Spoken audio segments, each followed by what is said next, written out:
Isang mapagpalang araw, kabayan. So, kung nakikita nyo ay itong area na ito, dito namin ginagawa yung sorting and classification of eggs according to different sizes as prescribed by the Department of Trade and Industry. So, ginagamit naming weight classification ay yung tinatawag na DTI standard. So, heto yung mga tray, naka-arrange siya according to sizes. Dito yung extra small, dito yung small, medium, large, XL, jumbo, and super jumbo. Now, meron pang another extra 2 trays na lagayan naman ng dirty at saka ng crack. So, ang ginagamit namin ay manual classification. Okay? So, according to different weight classification, ang ginagamit namin ay manual weighing scale. Okay, so let us start. Jumbo, small, jumbo, extra large, jumbo, super jumbo, jumbo, large, super jumbo, extra large. So, kung mapapansin nyo, itong particular tray of eggs na ito ay nanggaling doon sa aming matanda na mga manok. Okay? Yung mga matured layer chicken na meron ng edad na more than 1 year old. So, pagka kasi ang manok ay nagkakaedad or habang nagkakaedad ang manok, lumalaki ang itlog. Kaya kung mapapansin nyo, yung mga tinitimbang ko ay karamihan jumbo, super jumbo, large, and extra large. So this one is dirty. Jumbo again.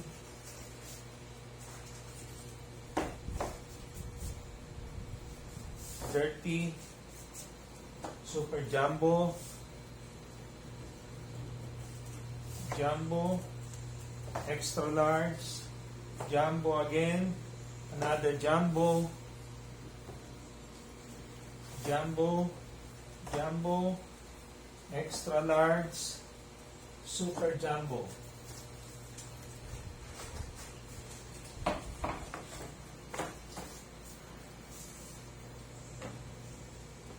Jumbo,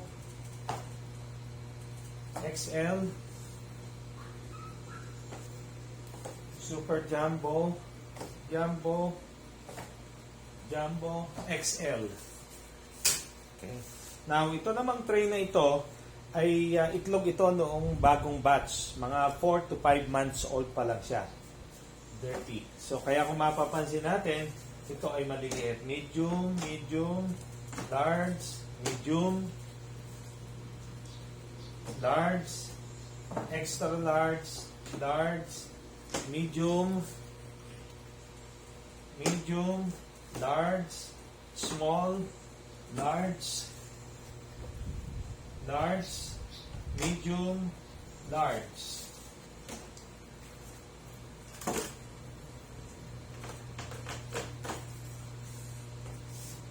Medium,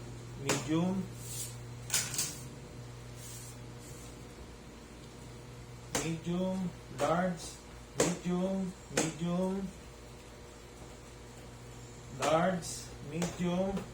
medium, XL. Large, extra large,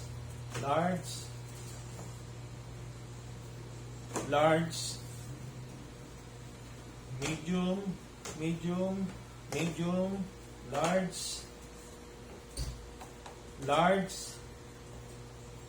extra large, medium,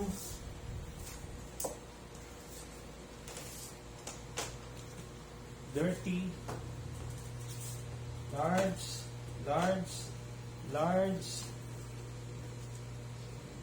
medium, large, small, extra large, medium, extra large,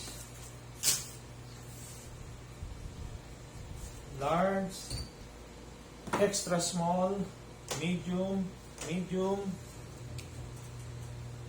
medium, large, medium, extra small, large, medium, large, large, large, medium, medium, medium, medium, medium, large, large,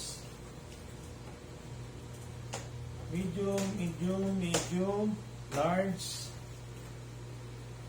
medium, small, small, medium, medium, medium. Okay? So that is how we classify our eggs according to sizes manually using digital scale. Okay? So binabanggit ko yung mga corresponding sizes habang tinitimbang ko para at least magkaroon kayo ng idea kung saan inilalagay at kung paano namin sinosort. Okay? Thank you for watching, kabayan.